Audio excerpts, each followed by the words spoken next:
Yeah, hi everyone. My name is Connor Murphy. This green T-shirt is handy reminder. So the green represents something from Ireland, and then the Techstars part is I'm the managing director with Techstars in Berlin. So I'm very excited to be here. I haven't been to Maribor before, and today what I'm really hoping to talk about is to share just some experiences that I've had leveraging networks in B2B sales. So my background, I'm a founder, an entrepreneur, and I started a company called Dattahug, specifically targeting building technology to help networking around B2B sales. And we sold that last year, and now, since January, I'm a managing director at Techstars. I'm responsible for investing and leading our program in partnership with SAP. So behind me here you have the SAP.io. That's a new $35 million seed fund from SAP. And we're investing in B2B SaaS, enterprise SaaS, machine learning, and AI startups. We're currently recruiting for that program right now. And I'm going to talk a little bit about that and how we bring networks from Techstars and from SAP to the startups on our programs and help them accelerate and do more faster. Okay, so I've covered that. The only thing I probably haven't added is my background is development, computer science, big data kind of guy. So I'm very excited about technologies around targeting developers. So if anyone's got startups in the areas that are targeting the B2B SaaS space, I'd love to chat to you guys afterwards. So leveraging networks in B2B sales, why? Why does that matter? I think the last speaker, Hampus, was brilliant. Like so many of his examples, if you were to boil them down, we're actually talking about networks and relationships. He was talking about meeting people, get out of the office, speak to people before you start building your business. And how do you start doing that? You can start cold calling people, but obviously warm introductions and networks are one of the most efficient and effective ways to get that intelligence. I often joke and say that like human one-to-one conversations is probably got the highest bandwidth. Yes, I can spend 10 hours on the internet researching and reading all of the information, and you should do that as well. But one 5-minute, 10-minute conversation with an expert or a mentor or someone who understands your market can just be game-changing for your business. Not only can it be game-changing from an insight point of view, they can actually connect you to the investors who are invested in that area. They can connect you to customers who could potentially buy your services. And all can happen on the back of you accessing that right person at the right time and effectively unlocking and leveraging that network. So, I firmly believe relationships are everything. They're the most important thing in B2B sales. And we talk about B2B, business to business. Like SAP does not buy off your startup. Peter inside X department in SAP buys off your startup, buys off Mary in your startup. And that relationship is very much based on trust, based on understanding, and based on a commitment to working together. Because B2B is usually a long sales cycle, it's usually a big check, and it's usually a long commitment. So it's something that people have to put a lot of time and thought into, and trust is one of the key underlying factors on the back of that. So I'm going to talk about two examples specifically. One is what I call the Iceberg example, which is in the enterprise space. I'm going to talk about how we build technology to unlock relationships in large enterprises. And that's an example of a startup selling into an enterprise as well. So, and then I'm also going to talk about startups. And startups are obviously an awful lot smaller than the icebergs, but they're a lot more efficient. So you have this big, inefficient, slow-moving iceberg. And most of the networks are actually hidden underneath water. So if you have 10,000 people in your company and 2,000 people in sales, there's probably 8,000 people in logistics, operations, technology, engineering that have valuable relationships that you could leverage for sales, but you can't access. On the flip side, you have an amazing small team in a startup of 2, 3, 4, 5 people, high trust, highly motivated, but they're efficient in their networking, but they just don't have the scale. They have very, very small networks, so that's a limiting factor. So if you're based here in Slovenia, your network is probably primarily in this area or where you've gone to school, whereas if you can tap into other networks in other markets, you can start unlocking advantages for your business, and particularly on B2B sales, which will help you go faster and raise more money. So I'm just going to step back and talk a little bit about Dattahug. And Dattahug is the startup I started 7 years ago. I started in Ireland, 4 million population, massive in comparison to Slovenia, but again, tiny in a global sense. And the hypothesis with Dattahug was I'd been working in a management consulting firm and quickly came to the realization of 3,000 colleagues, but there was no way for me to understand who knew who. when I came to sales and biz dev, I understood, I knew relationships were important, but when you're trying to get, you've 10 companies to target and you have to get in the door, cold calling, emailing is the most soul-destroying stuff you can do. Whereas if you can get that warm introduction to the right person, it was an enjoyable experience and a highly profitable experience. So with Dattahug, what we did is we looked at companies and we said, okay, so there's all of these people, 3,000 people in my company and other companies like that, and what they're doing all day is they're communicating. They're on their emails, they're on phone calls, they're on calendars, booking meetings, booking cups of coffee, ringing people, following up. And we said, we will mine all of that information. So we analyzed every email, every phone call, every calendar. We pulled out who everybody knew. So if you're a large corporate in this, imagine everyone in this room together was in one company. In 1 second, I would know who everybody in this room has ever interacted with in the last 7 years. So if we're all here today, I can say, who knows Paddy Cosgrave at the Web Summit? And 3 people can put up their hand, and someone can figure out and make an introduction. That's great. If we all go back to our homes and our offices, and you're back in Singapore, Dublin, Ljubljana, how do I even ask that question effectively? And if I have 5,000 colleagues, I can't. So we use the data that's inside your organizations. We mine that, and you could just search who knows Paddy Cosgrave, and you'd see that Mary in Singapore has had 900 emails with Paddy, loads of one-on-one emails, and they know each other really well. They've had 17 meetings, and Mary's probably the best person to introduce me to Paddy. So if you think of your large corporations, if you ever had that experience where sales team A and sales team B are selling into the same account, they don't even know that they're selling into the same account. There's so many more benefits where you can unlock these relationships and understand that. So we raised approximately $8 million for Dattahug.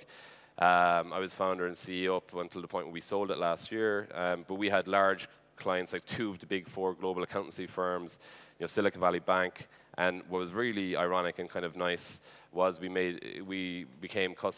sold the solution to a lot of VCs. VCs are hyper networkers. That's why they're here today, to meet you guys, to understand the markets, understand the trends, and VCs were a sweet spot for us, and anyone who's dealt with VCs, it's always nice to send them an invoice and get money to them that way. So that's using technology to unlock the relationships to help these large organizations who are inefficient leverage their networks to sell effectively. So they could get warm introductions, hugely powerful for their sales organizations.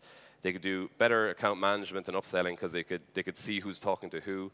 And finally, they could use it for very accurate sales forecasting. So you could use that data to then understand, is the deal going to close or not? So that's always been my passion, leveraging networks and effectively how to use them. And I really enjoy B2B sales when you have a nice warm introduction, because actually then you're into the fun part of sales. You're dealing with people and you're understanding their problems and ultimately trying to solve their problems. So with Techstars, Techstars is coming at it from a different point of view. And I was a mentor with Techstars for 2 years. And what I loved about it was the network. So I was a mentor for 2 years. And I got to understand the program. And in January this year, I was invited to join as managing director to help build out this new program and actually help startups in the B2B space leverage the Techstars network. So this is Techstars' mission statement, and this is our vision for what we are. Techstars is a worldwide network that helps entrepreneurs succeed. And a lot of people talk about networking, and it's very fluffy, and it's often seen as a bad word, but actually that's the core of the business that we are in. And we're helping bring our networks and bringing other networks together around startups to help them succeed. And ultimately, in B2B sales, that's a very powerful driver. So worldwide network, we're in 18 countries now, 29 accelerator programs. We were founded in 2006 in Boulder, Colorado. So again, a very small town, 200,000–300,000 people, with the belief that entrepreneurs exist everywhere and great companies exist everywhere, but what they don't have is access to these networks. So if you're in Silicon Valley, that's one of the main drivers. You can then immerse yourself into networks. But in the global scheme of things, networks, there's great entrepreneurs and founders and investors and alumni of companies around the world, but they're scattered, not organized. And Techstars is a really great organization to help build those networks and organize them around startups in your local ecosystems. So why does it work? Because we focus on 10 companies. We have 29 accelerators, and we'll focus on bringing 10 companies together into a structured accelerator program. So for example, our program runs in Berlin this September through December, and we really make it focus on a mentorship-driven accelerator program because we know access to those people will help those companies go faster, particularly when it comes to B2B sales. So just going to talk about 3 of the type of connections and the networks you can build within this organization. So with Dattahug, we use data to unlock relationships. With Techstars, we're actually building networks.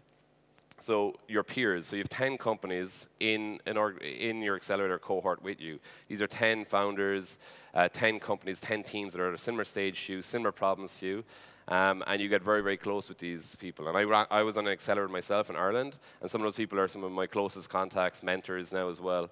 And as your career grows, you end up sharing introductions, you end up sharing like little things around B2B SaaS contracts. All of that expertise can be shared and pooled together. So you get an amazing emotional support and also business support with that peer network of people who can relate to the stage you were at the time you were growing your business. I think one of the other things is the mentor network, and that's why I got introduced to Techstars as a mentor. Each program has approximately 100 mentors, and we've been running for 10 years now. So globally, we have a worldwide network of approximately 11,000 mentors. And imagine, just to give you a sense of a mentor, like the last speaker, Hampus, is absolutely fantastic. So imagine meeting 100 mentors like that or of that quality over the course of 13 weeks. And that's really the core and the secret sauce of Techstars as far as I'm concerned. The first month of a Techstars program, startups get absolutely overwhelmed with networks. They don't even know what to do with them. Their heads are spinning. Each day they meet up to 10 mentors each day for 3-4 weeks. So they can end up meeting 100 mentors who are experts like Hampus and Ambition, growing businesses, former founder, now angel investor, alumni companies who've been through Techstars before. So they've suddenly come into this ecosystem, let's say Berlin in the case of our program, and they're just meeting everybody who's connected into that ecosystem. And then the nice thing about partnering with an organization like SAP is that we'll bring in 50 mentors from SAP. We have the Chief Strategy Officer, Chief Innovation Officer, the Managing Director of the SAP.io fund. These are people you could spend a year, 2 years trying to get an appointment with, trying to find a cup of coffee with. And they're going to come to you in the Techstars office and spend half an hour with you, sit one-on-one opposite you and understand your business. And that is hugely powerful because if you have the right founders in the room who are ambitious, who've got hustle, all of the things Hampus talked about, have conviction in what they're doing and can convince these people to come on board, you've suddenly got someone at a C-level executive in one of the biggest companies in the world who's really rooting for you to succeed, making introductions, and maybe introducing you to customers, more investors, and also as well, their peer network, their network as well is massive.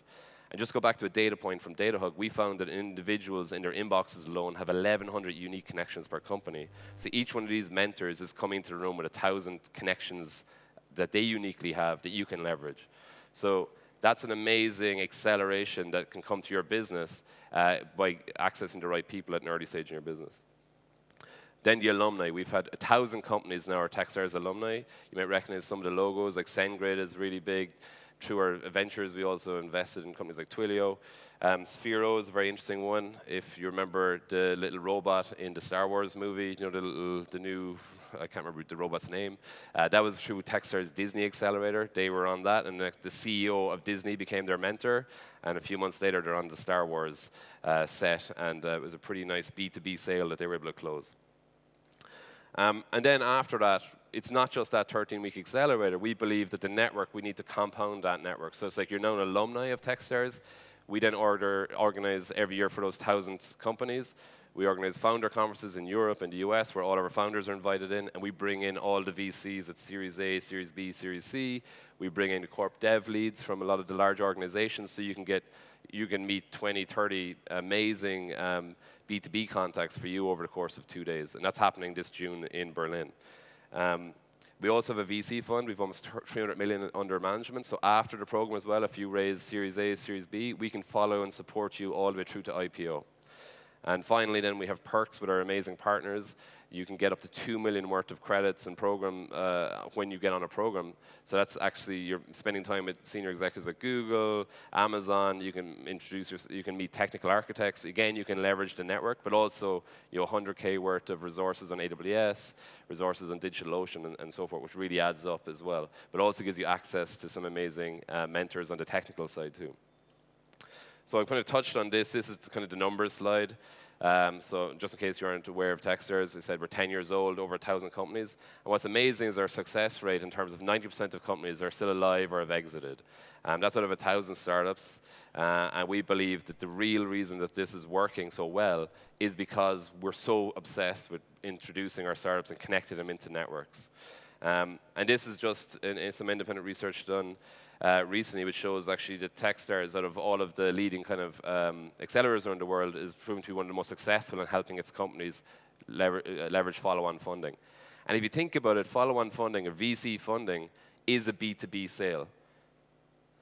You are selling equity in your company, and you're selling it in a big, long sales cycle, usually 6 months to 18 months. It's big checks, 200K to 20 million kind of checks. And it's a B2B sales process. You have to run through the pipeline, and you have to get the introductions. You have to get on the radar of these people, and you have to close the deal. And again, it's it's a relationship-based business very much, and that's why I'm here today, to meet the startups. But that's why you guys are here as well, to meet peers, to meet mentors, to hear advice, and also to meet VCs. So if you think of it, we're doing this all every day, and we just really put a structure on top of that. And just to prove how serious we are about networks and how powerful networks are, particularly in B2B sales, but in growing your startup, this is my OKR. This is how I get my bonus paid. This is how I get assessed within Techstars. This is the #1 goal for MDs within Techstars. We have 160 people in Techstars, and I basically get paid to network.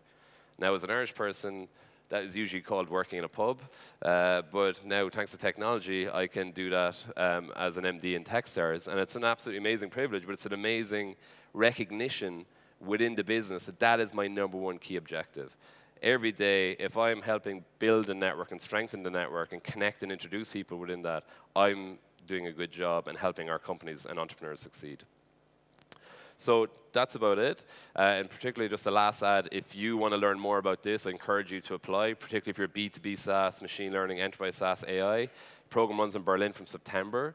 Your company can still be based here, but the founders do need to come to Berlin for those three months. But it's an amazing experience, very mentorship-led, and your network really accelerates to a point where you, if you're an ambitious, hungry founder, can really achieve what we think would normally take you 2 years, you can achieve it in 3 months.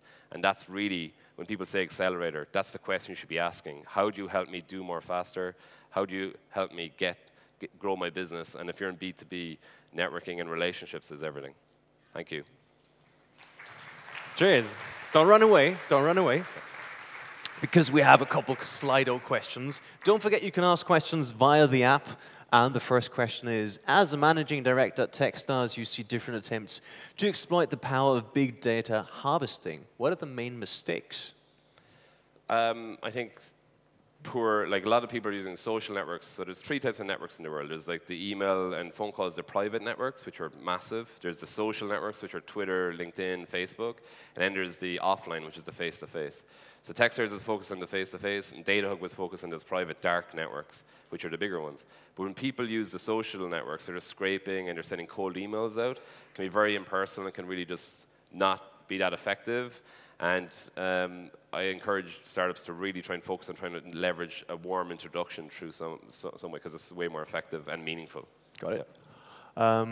Techstars is working with a lot of big corporates. What would you suggest not so big corporates to do, and where do you point startups that don't make the cut for Techstars? That's an interesting one. So yeah. SME kind of focus. Yeah, so like some of the programs, I know like London, other programs get up to 1,000 applications for a program. So it's amazing. There's 10 places and 1,000 applications. But the good news is, I think that on average, a company getting to Techstars, I think applies on average 3 times before they get in.